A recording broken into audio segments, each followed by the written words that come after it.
왜 최동원이 최고의 야구 선수냐고 물으신다면 그에 대한 대답은 간단하지 않아요. 최동원은 단지 혼자만 빛난 선수가 아니었거든요. 그는 동료와 함께 빛나는 진정한 별똥별 같은 존재였죠. 그의 경력을 살펴보면 최동원과 선동열의 대결 기록은 2승 1무 2패예요. 특히 1984년 롯데자이언츠와 삼성 라이온즈의 경기는 많은 이들에게 기억될 거예요. 당시 삼성은 롯데를 편한 상대로 여겼지만 최동원의 투타 활약 덕분에 우승컵은 롯데의 품으로 돌아갔죠. 그는 5년 연속 200이닝 이상을 던지며 마운드를 지켰어요. 이 모든 것이 그를 다시 한번 그 누구도 아닌 최동원으로 만들어준 거죠. 선동열을 앞서는 최동원의 존재감은 단순한 기량의 문제가 아니었어요. 무쇠팔과 광속구로 유명했던 그는 우리나라 야구사에서 몇 안 되는 문화적 아이콘으로 자리 잡았죠. 그가 보여준 기량과 깡다구, 그리고 그의 존재 자체가 문화적 현상을 일으켰어요. 예를 들어 금태 안경 최동원의 유행은 안경점 주인들의 생계에도 영향을 미쳤을 정도였죠. 당시 많은 동네 야구 스타들이 금태 안경을 찾은 이유도 바로 최동원 때문이었어요. 이렇게 최동원은 단순한 야구 선수를 넘어서 당대의 문화적 아이콘으로 자리매김했어요. 금태 안경이라는 소품 하나로 그의 존재가 설명될 수 있는 게 아니라 그 자체로 하나의 큰 의미를 가지고 있는 거죠. 그래서 최동원의 이야기를 할 때는 그가 남긴 기록뿐만 아니라 그가 우리 문화에 끼친 영향까지 함께 생각해보는 것이 중요해요. 그리고 그것이 바로 최동원을 최고의 야구 선수로 기억하는 이유 중 하나죠. 냉정하게 말해서 투구 능력만 놓고 보면 선동열이 최동원보다 한 수위일 수도 있어요. 하지만 이 둘을 비교할 때 존재감의 차이가 더욱 두드러진다는 걸 부인하기 어렵죠. 만약 여러분이 이를 인정하지 못하겠다면 세계에서 가장 큰 인터넷 검색 엔진인 구글에서 나의 영웅 선동열이라고 검색해보세요. 그러면 선동열 이야기가 나오는지 아니면 최동원 이야기가 나오는지 확인할 수 있을 거예요. 선동열이 국보급 선수라면 최동원은 부산의 아들로 불리며 사람들의 마음을 움직이는 데 있어서는 선동열조차도 최동원에게 비할 바가 아니라는 걸 알 수 있어요. 영원한 맞수인 최동원과 선동열의 대결은 프로야구 팬들에게는 상식과도 같은 이야기죠. 두 선수의 직접적인 선발 맞대결 결과는 1승 1무 1패로 기록되어 있어요. 최동원도 생전에 이런 결과에 대해 언급했고 선동열 역시 비슷하게 회상했어요. 1980년대는 아직 투수 분업화라는 개념조차 생소했던 시절이었죠. 그 시절 두 선수는 세 차례의 공식적인 맞대결 외에도 몇 차례 더 마운드에서 대결을 펼쳤어요. 처음으로 두 선수가 프로 마운드에서 맞붙었던 건 1985년 7월 31일 부산 구덕구장에서였어요. 최동원은 롯데자이언츠의 선발 투수로, 선동열은 0대0 동점 상황에서 해태 타이거즈의 두 번째 투수로 등판해 경기를 마무리했죠. 롯데는 이 경기에서 4대0으로 승리했고 최동원은 완투승을 기록하며 뛰어난 활약을 보였어요. 1987년 4월 12일에 열린 경기는 사실상의 선발 맞대결로 불릴 만큼 중요했어요.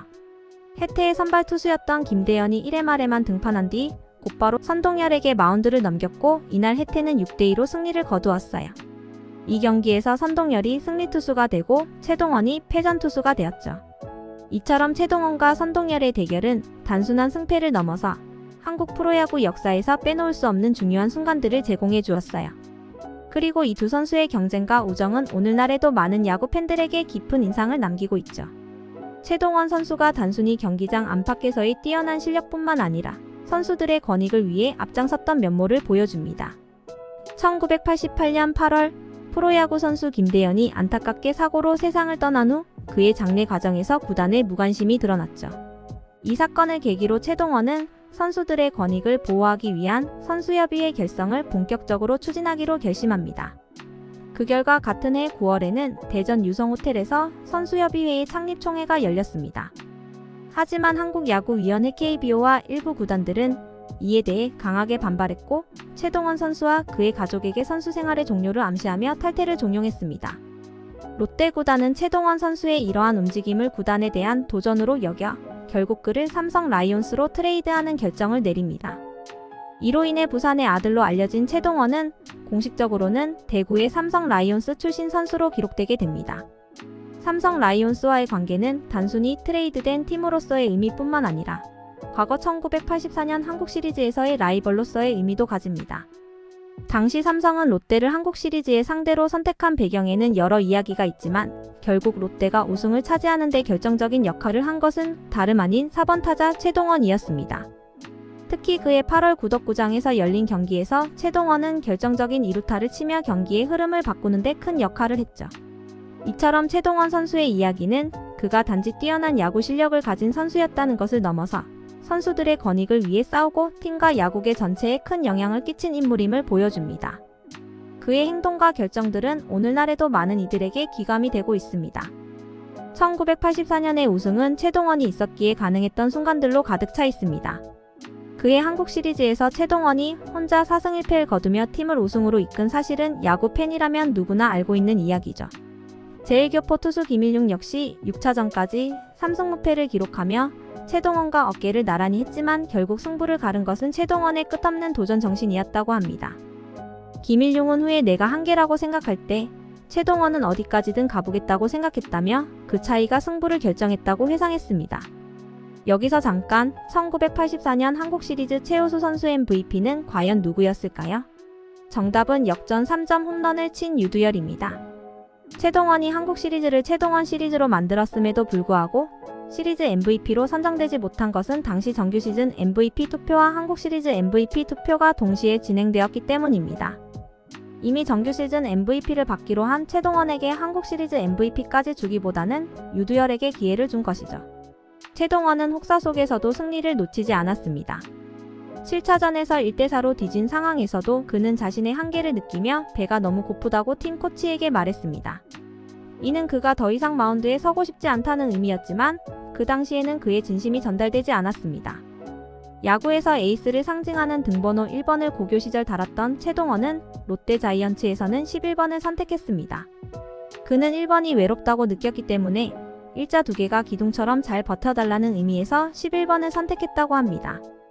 1984년 한국 시리즈에서 최동원이 던진 40이닝은 그가 그해 정규 시즌에서 284와 3분의 2이닝을 던진 후에도 이루어진 기록입니다. 아무도 그를 대신할 수 없었지만 최동원은 그 상황을 원망하지 않았습니다. 팀이 그를 필요로 할 때마다 그는 언제든지 마운드에 올라 자신만의 특유의 용트림 자세로 공을 던졌습니다. 이 모든 것이 최동원을 단순히 위대한 투수로만 기억되게 하지 않는 이유입니다. 1980년대에 최동원만큼 많은 이닝을 소화한 투수는 드물었습니다. 실제로 1983년에는 산미 슈퍼스타즈의 장명부가 무려 427과 3분의 1이닝을 던졌지만 그를 제외하고는 최동원보다 많은 이닝을 던진 투수는 없었습니다. 그리고 1983년부터 1987년까지 5년 연속으로 200이닝 이상을 던진 투수는 최동원 한 명뿐이었죠. 현대 야구에서는 팀 대 팀의 장기 레이스가 중요해지며 에이스 투수라도 투구수가 100개를 넘어가면 교체를 고민하기 마련입니다. 위기 상황에서는 종종 제1선발 투수마저도 더그아웃을 바라보며 교체를 요청하는 모습을 볼 수 있죠. 이는 투수 교체가 합리적인 선택이라는 사실을 야구 팬들도 잘 알고 있습니다. 그럼에도 불구하고 한번 해보입시다 라며 마운드를 끝까지 지키려는 투수의 모습은 야구 팬의 가슴을 뜨겁게 합니다. 대부분의 프로야구 스타 선수들이 혼자서 빛나는 별과 같았다면 팬과 동료와 함께 꿈을 꾸게 만드는 별똥별로 남은 선수는 매우 드뭅니다. 어쩌면 그런 선수는 최동원 한 명뿐일지도 모릅니다. 그렇기 때문에 최동원은 국보급 선수로 기억되지 않을 수도 있지만 야구 팬의 가슴에 가장 밝게 타오른 불꽃으로 남아 있습니다. 에이스라는 용어는 원래 적군 비행기를 5기 이상 격추한 공군 파일럿을 의미하는 데에서 유래했습니다. 역사상 가장 많은 적기를 격추한 LA 하르트만조차도 자신의 격추 기록보다는 함께 출격한 윙맨을 한 번도 잃지 않은 것을 더 자랑스러워했습니다. 최동원 역시 아무리 배가 고파도 경기장 안팎에서 우리를 포기한 적이 없었습니다. 최동원과 함께 야구를 꿈꿀 수 있었다는 것, 그 자체가 큰 축복이었습니다. 그렇기 때문에 다시 한번 강조하지만 그 누구도 아닌 최동원입니다. 최동원 선수에 대해 여러분들은 어떻게 생각하시나요? 댓글로 여러분들의 의견을 남겨주세요. 구독, 좋아요, 알림 설정은 저에게 큰 힘이 됩니다. 그럼 다음 영상에서 만나요.